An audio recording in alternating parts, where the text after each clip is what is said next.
Tras nuestra primera conversación sobre la labor de la Iglesia en el ámbito hospitalario, hoy seguimos hablando con Jesús Martínez Carracedo, director del Departamento de Pastoral de la Salud de la Conferencia Episcopal Española y experto en bioética. No sabe muy bien de qué. ¿Cómo ocurre eso? Pues la verdad es que las personas no creyentes también tienen, claro, el encuentro con el sufrimiento. Y algunos se plantean la pregunta y tratan de buscar respuestas. Claro, cuando no hay respuesta, cuando la vida termina en un muro contra el que te estrellas, pues quieres llegar cuanto más tarde mejor. Entonces tratas a veces de buscar todos los recursos para mantenerte en vida. Para un creyente, el final de la vida no es un muro contra el que te estrellas, sino que es un puente. Hablo de creyente no católico, sino cualquier creyente. Es como un puente que pasas a otra vida, a otra dimensión, y eso te da menos miedo, te da más capacidad de esperar. Y también te hace plantearte la vida desde unas características diferentes. Pero sí es verdad que en nuestra sociedad tenemos menos gente también con capacidades de ayudar a acompañar a estas personas, porque en nuestra sociedad española estamos muy acostumbrados a que cuando uno quiere tratar el tema de la dimensión espiritual, acude a un sacerdote o acude a alguien de la Iglesia. Sin embargo, para el que no es creyente, ¿a quién acude? Porque el psicólogo habla de la parte de psicología, pero de la parte de espiritualidad no siempre. Entonces, a veces incluso se acuden pues, a tradiciones del este, ¿no? O a otras tradiciones religiosas, pero es más bien una búsqueda. Hay una búsqueda sí. permanente, ¿verdad? En el ser humano, hablamos en un ámbito religioso o no religioso, pero las preguntas están ahí, las dudas están ahí. La pregunta por el pasado, por el presente, por el futuro de tu vida, incluso por la misión de tu vida en este mundo, ¿no? Pues es una pregunta muy interesante y que cada uno tiene que intentar, es decir, la dimensión espiritual forma parte de nuestro ser. Otra cosa es qué respuesta le das a esa pregunta. Y por eso los creyentes le hemos dado una respuesta creyente. El no creyente tiene que buscar sus respuestas y no están tan presentes en nuestra cultura. Por eso yo creo que a veces lo viven con más dificultad, ¿no? A mí me resulta un reto que creo que deberíamos trabajar también, cómo acompañar a las personas que no tienen una visión de fe. El otro día leía una entrevista a una fotógrafa y decía, yo no soy creyente, pero soy queriente, porque querría creer. Soy queriente y no creyente, decía, porque yo quiero creer, pero no encuentro todavía ese... Yo creo que eso pasa a muchas personas. Y lo lamentable es que muchas veces llegamos a ese punto de la duda, de la pregunta, de cuestionarnos nuestra vida y qué hay después de nuestra vida, cuando ya llegamos al límite, ¿no? Cuando ya llegamos al límite, cuando ya esa vida se está acabando, y es cuando necesitamos de una manera acuciante claro. Esa respuesta, ¿no? Que no siempre encontramos, ¿no? Pero es una cuestión interesante, creo que un poco la que está detrás de tu pregunta, que es el tema de la muerte. En nuestra cultura, cuando nosotros que no somos mayores, pero cuando éramos jóvenes, la muerte estaba muy presente en nuestras vidas. Vivíamos en el campo, veíamos cómo se moría una planta, cómo se moría el gato, el perro, el cerdo. Veíamos a los vecinos morirse e íbamos, incluso algunos participamos en velatorios de niños pequeños. De niños pequeños participamos en velatorios, sí. ¿No? Y estabas en contacto con la muerte. Sin embargo, hoy los chavales están fuera del contacto de la muerte. Y con algo muy curioso, que todos los días están en los videojuegos matando. Y están viendo en la televisión imágenes de asesinatos, de violencia, de muerte. Sin embargo, la muerte es algo virtual, pero no tienen la relación con la muerte vital. Y eso lo que hace es que si no formamos para el encuentro con la muerte, primero, dicen los educadores que uno solo empieza a disfrutar y a vivir en profundidad la vida cuando se siente mortal. Por ejemplo, los jóvenes, como no te crees mortal, pues vives, corres muchos riesgos. Pues te pones el coche a 150, es decir, corres riesgos porque no te sientes mortal. Cuando te empiezas a sentir mortal, cuando tienes a alguien que se enferma a tu lado, cuando tú tienes la primera enfermedad, empiezas a decir, ostras, que se me termina la vida y no he vivido nada. Entonces empiezas a disfrutar la calidad de vida, empiezas a plantearte la vida para disfrutarla con los tuyos, con las posibilidades que tienes a tu alrededor. Y al mismo tiempo, el vivir, la educación en la muerte te ayuda también a afrontar y a buscar recursos para el día en que te toque en primera persona. Es algo para lo que no nos preparamos.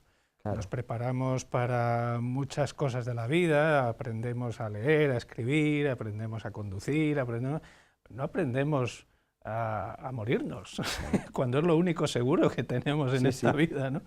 No aprendemos eso.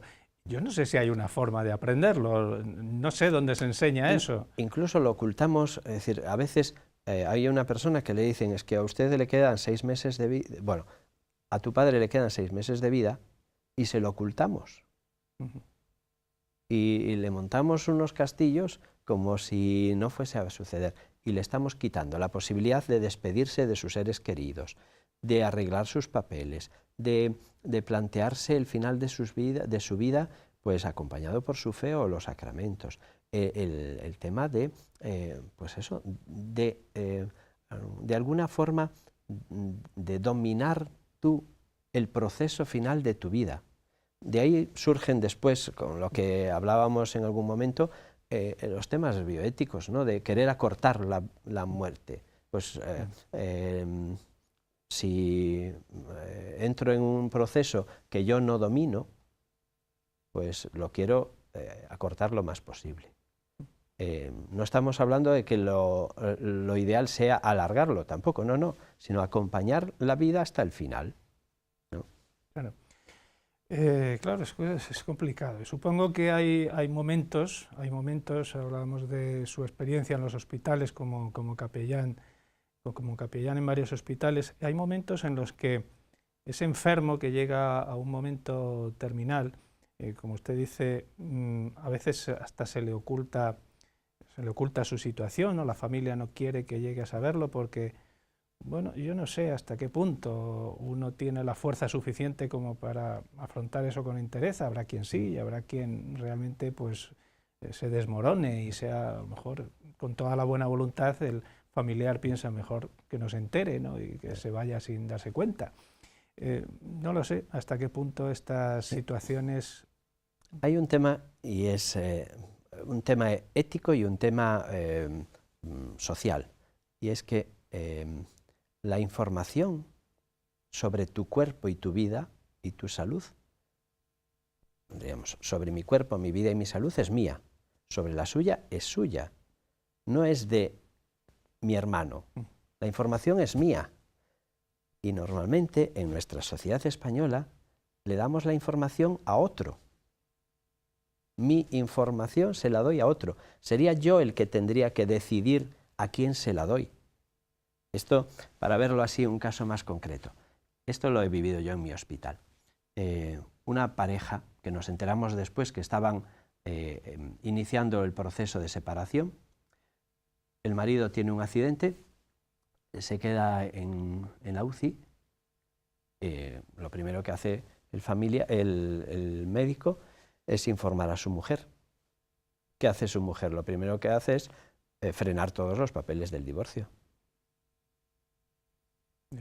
¿No? Con la información que tengo, es información privilegiada.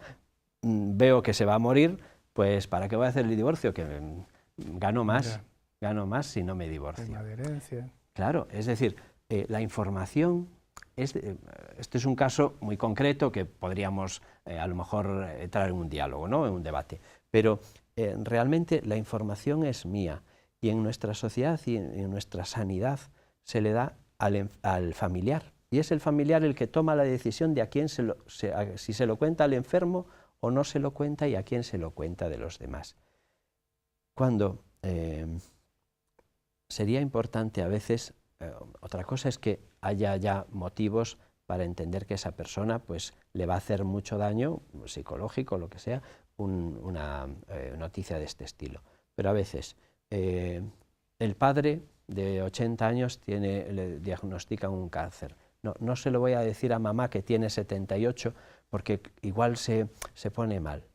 Dices, pero vamos a ver, si tu madre ha vivido la muerte cuando era niña de muchos niños, porque había una mortalidad infantil importante, ha pasado una guerra, ahí ha visto morir a mucha gente, han muerto amigos o compañeros, han muerto sus padres, seguramente. Y además, seguramente ha pensado en muchas ocasiones que su marido se podría morir. Y por lo tanto, ¿no estará ella más preparada que tú para esa noticia? Claro. Probablemente las generaciones pasadas estén más preparadas que nosotros y las futuras, ¿verdad? Son nuestros propios miedos los que nos imponen ese miedo. Claro. ¿Qué opina usted cuando oye hablar de esto de la muerte digna? Claro. ¿Qué es eso? ¿Qué es la muerte digna, no? ¿Qué entiende cada uno por muerte y qué entiende cada uno por digno? Yo quiero que para todos que el proceso de su muerte sea digno.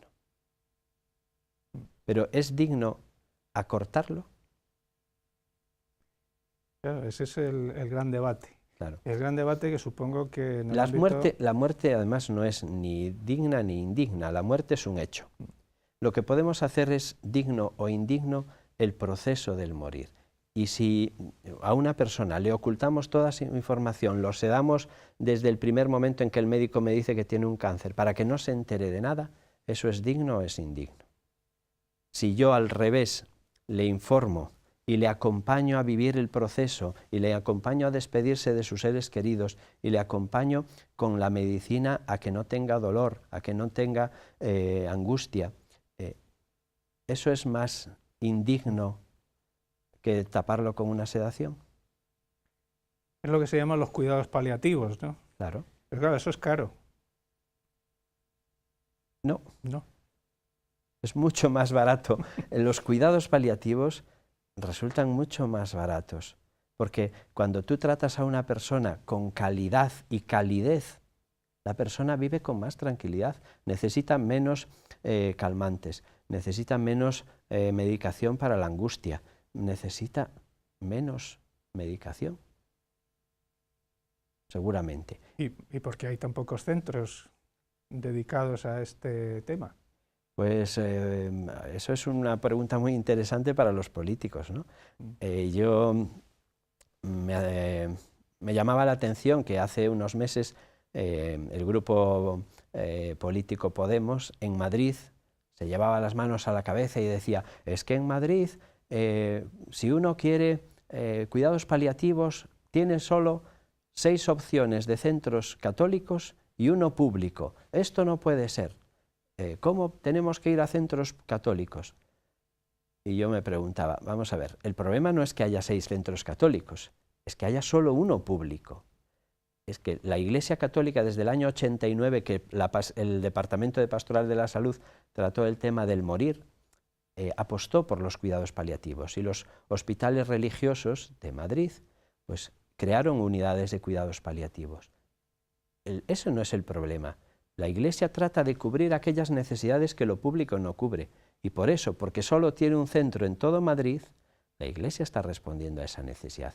Igual que desde que se cerraron los manicomios antiguos, pues hoy en día los centros para salud mental, sin ser agudos que están en los hospitales, para los crónicos son todos los centros de Iglesia.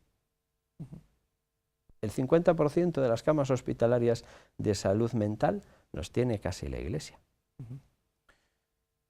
La Iglesia, algunos piensan que la Iglesia está teniendo una postura en algunos aspectos relacionados con la investigación médica que quizás es muy extrema, porque se dice, bueno, ¿hasta qué punto podemos oponernos a una investigación, por ejemplo, en el ámbito genético o de otros aspectos, cuando eso supone avances en la ciencia, incluso posibilidades de curación, de remedio a enfermedades que tenemos?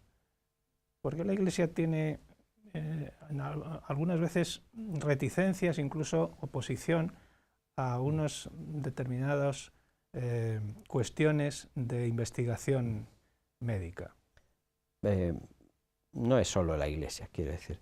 Todos los bioeticistas, todos los planteamientos bioéticos ponen ciertos límites, pero no son, es decir, cuando tú los ves como límites, pues los valoras como algo negativo.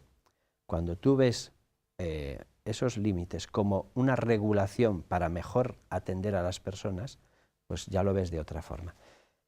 La Iglesia Católica y los distintos ámbitos y comités de bioética, hay que partir de que la bioética nació a raíz de los descubrimientos en los campos de concentración nazis, que una empresa, por ejemplo Bayer, investigó sobre los judíos que estaban en los campos de concentración. Y en Estados Unidos los casos que se iban descubriendo de negros a los que se les ponía la viruela, o encarcelados en las cárceles estadounidenses, especialmente también negros, donde se le ponían otras enfermedades y se trataban para ver cómo respondían a las distintas investigaciones con fármacos. En respuesta a esos abusos nace la bioética y nacen los principios de bioética. Los 4 principios famosos: no se puede hacer daño, lo primero. Segundo, si se puede hacer bien hay que hacerlo. Tercero, siempre con el consentimiento de la persona. Y cuarto, la justicia, ¿no? Eso es lo que se busca desde la bioética, que no haya nunca abusos. Y cuando surgen temas como antes usted citaba, el tema de la investigación, pues la bioética no dice no se investigue con células madre. La Iglesia y otros bioeticistas dicen sí puede investigarse con células madre no embrionarias, porque el embrión tiene un estatuto y el embrión tiene una dignidad, pero hay otras células madre. Y te dicen, claro, pero es que esas investigaciones tienen que ir más lentas. Claro, ¿y usted por qué quiere correr? ¿Quiere correr, diríamos, jugando con embriones? ¿O quiere correr porque busca que la rentabilidad económica llegue antes a su bolsillo? Bueno, desde el punto en que tenemos asumido que el embrión no es un ser humano.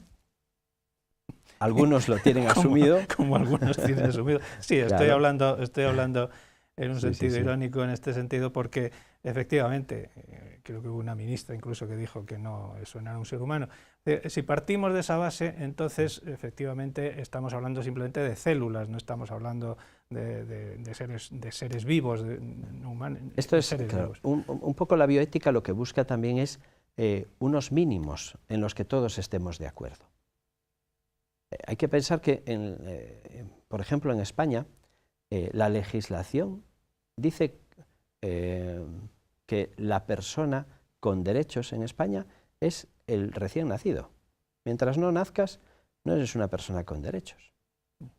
Por lo tanto, está poniendo la entidad de una persona mucho más allá de donde hemos empezado.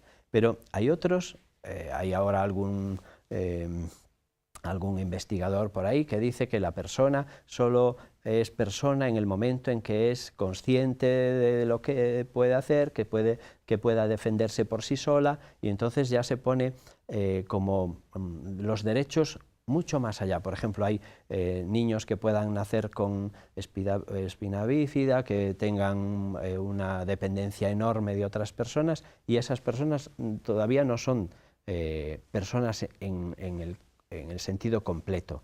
Pero eso afecta también a la visión final de la vida, Cuando una persona entra en coma o una persona entra en una situación de final de vida, para esos filósofos, esta persona ya no tiene derechos, ya deja de ser una persona de primera. Para la Iglesia no, para la Iglesia somos y tenemos una dignidad desde el principio hasta el final. Y eso nos marca una línea de actuación.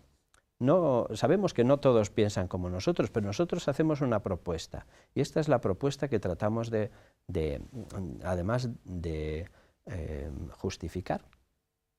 El que quiera caminar con nosotros o el que quiera enriquecerse con nosotros, esta es la propuesta. Sabemos que hay otras. Sí, es ética de la vida, es decir, claro, la dignidad de los seres humanos. ¿Pero usted cree que estos planteamientos se van a sostener mucho más tiempo? Porque somos conscientes de que cada vez se va banalizando más las cosas. Van introduciéndose en la sociedad determinados mensajes que van calando, como la lluvia que cae así despacito por su Galicia natal, y poco a poco va empapando ahí las conciencias. Y, por ejemplo, se refería ahora a un aspecto que no hemos tratado, pero que es interesante también, la eutanasia, es decir, la persona mayor que está hecha cosa, que sabemos que ya no tiene remedio, porque es cuestión de meses, de días, incluso que se va a morir. ¿Por qué estamos prolongando una vida que sabemos que ya ha llegado a su final? Todo esto que va calando, que se sustenta en eso que decíamos al principio, de que, bueno, ¿para qué vamos a sufrir? ¿Para qué vamos a afrontar la muerte cara a cara? ¿Por qué no? ¿No cree que poco a poco estos mensajes van calando? A ver, yo creo que nuestra sociedad necesita poner claramente los valores de las personas por delante en todas las actuaciones. Que van creándose una sensibilidad muy utilitarista. Sí, nuestra sociedad tiene una mentalidad muy utilitarista, pero que pensemos que esa mentalidad irá en contra de nosotros. En el momento en que tú no sirvas para trabajar, acabas siendo una rémora para la sociedad, entre comillas, que piensan algunos, ¿no? Y por lo tanto, empiezan a plantearse otras cosas, igual que los enfermos. Yo estoy aquí porque nos dedicamos a cuidar enfermos. Hay mucha gente que piensa que una categoría de enfermos no valdría la pena que estuviesen vivos. Y el día en que usted y yo estemos enfermos en esa categoría, pues estarán pensando que es mejor que no vivamos. Y ese es un planteamiento que algunos se hacen. Pero nosotros tenemos que hacer, como lo decía usted, como esa lluvia que tiene que ir haciendo que estos mensajes vayan construyendo un pozo, que nuestra sociedad se tiene que mantener sobre estos valores. Y si no, nos acabará repercutiendo a cada uno de nosotros. Lo que pasa es que no sé si estos mensajes en contra de esos otros mensajes que, como digo, van entrando y van calando poco a poco en la sociedad, no sé si esa contra somos capaces de articularla bien y de que llegue a toda la sociedad de una manera clara y de una manera pues tan racional y tan evidente como usted lo está explicando ahora. Yo creo que en los últimos tiempos, por ejemplo, el Papa Francisco, al que oye muchísima gente, no solo creyentes, sino de todas las posiciones políticas, morales e incluso sociales, va siempre diciendo, ¿no?, la dignidad de la persona, la dignidad de los vulnerables. Y esa es una profundidad de mensaje importante. La vulnerabilidad tiene que ser una situación que toda la sociedad tenemos que plantearnos cómo responder a ella, la vulnerabilidad de los más débiles. Y si no, una sociedad que no es sensible con los vulnerables es una sociedad que va a hacer sufrir a mucha gente, porque la gran mayoría de nosotros en algún momento vamos a ser vulnerables. Efectivamente. Por eso digo que no sé hasta qué punto vamos caminando por ese sendero de que se nos van introduciendo ahí esos mensajes. Claro. y van Otra cosa pozo. Es que creo que a lo mejor apuntamos esto otro, es que igual nuestra Iglesia tenemos no solo que escuchar la voz del obispo, sino que todos los creyentes tenemos que tener claras estas cosas y tenemos que hablarlas y tenemos que transmitirlas en nuestra familia, a nuestros hijos, a nuestros amigos. Es decir, tenemos que vivir desde estas claves y posiblemente nuestra Iglesia, cuando digo nuestra Iglesia no digo el obispo ni los curas, sino todos los creyentes, tenemos que hacer un esfuerzo mayor en recuperar primero el conocimiento de todo esto y la puesta en práctica vital y al mismo tiempo allí donde estemos, en los ámbitos donde estemos, transmitir estos mensajes, porque esta es una de las riquezas de nuestra Iglesia. Nosotros no somos una Iglesia de aquellos que solo son útiles o de aquellos que solo aportan a la sociedad, sino somos una Iglesia de Jesucristo que ha venido a tener una mirada especial para los más débiles. Supongo que eso en el ámbito teórico podemos asumirlo, pero cada uno, también al creyente, le puede llegar ese momento tremendo de que un miembro de su familia está en una situación dramática, pienso, pues eso, un estado vegetativo, dependiendo de una máquina que se desenchufa o no se desenchufa, y ahí surge el conflicto, como hemos hablado en alguna otra ocasión, y todo eso tiene que plantear realmente situaciones muy fuertes de conflicto interior que chocan con la creencia también. Y con... Empezando porque el cristiano lo primero que tiene que ser pasar de la teoría a la práctica, y es, si tú tienes una persona, tu padre o tu abuelo enfermo, no lo dejes solo, acompáñale. Si tiene que estar en una residencia de ancianos porque no tienes las posibilidades en casa de que alguien le esté cuidando, le van a cuidar en la residencia, pero tú hazle una visita, tú estás con él. Y si tienes un hijo enfermo, demuéstrale a los demás que la labor de acompañar, de creer, de confiar, de estimular, de cuidar al enfermo, a tu hijo enfermo, eso es un rostro de Iglesia. Empieza por el día a día con las personas que tienes a tu lado y cómo tratas al enfermo, no solo al de tu casa, sino al enfermo de la familia de enfrente, cómo acompañas y ayudas a la familia que tiene a algún miembro en casa enfermo y que está esa situación pues complicándole la vida para poder hacer incluso las cosas normales. Pues una mujer que tiene que cuidar a su marido o al revés, pues tendrá que ir a hacer la compra, tendrá que ir un día pues a peinarse, pues quédate 10 minutos, quédate media hora con ese familiar de esa persona. Pues ahí empieza nuestro decir, yo estoy aquí y creo que el enfermo es importante para mí y para la Iglesia, y por lo tanto voy a hacer todas las cosas concretas para demostrarle a todos que esto, que era teoría, pasa a la práctica. Estaba pensando de qué manera la crisis, esta crisis que todavía tenemos secuelas, ha reivindicado la figura del mayor, ¿verdad?, del abuelo, claro. Que en muchos casos con su pensión ha sacado adelante a la familia.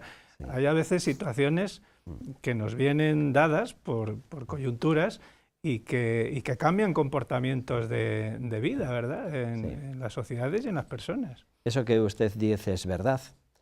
También es verdad que la crisis, hablamos de crisis económica, pero no nos olvidemos que hay una crisis de valores que viene de antes y que tenemos que recuperar. Es decir, esa crisis de valores no es tan fácil como la económica, a lo mejor para algunos. Y después está la otra parte de que recuperar en nuestras casas que el cuidado del mayor no solo es del hijo, sino también del nieto, que los niños y los jóvenes nuestros a veces los apartamos de la responsabilidad de cuidar de los enfermos, de acompañar a la familia en la tarea de cuidar a los más débiles. Que es que mañana nosotros vamos a ser los viejos y van a tener que los nietos acompañarnos y continuar ellos la misión del cuidado, la misión de los vulnerables. Lo que decíamos antes.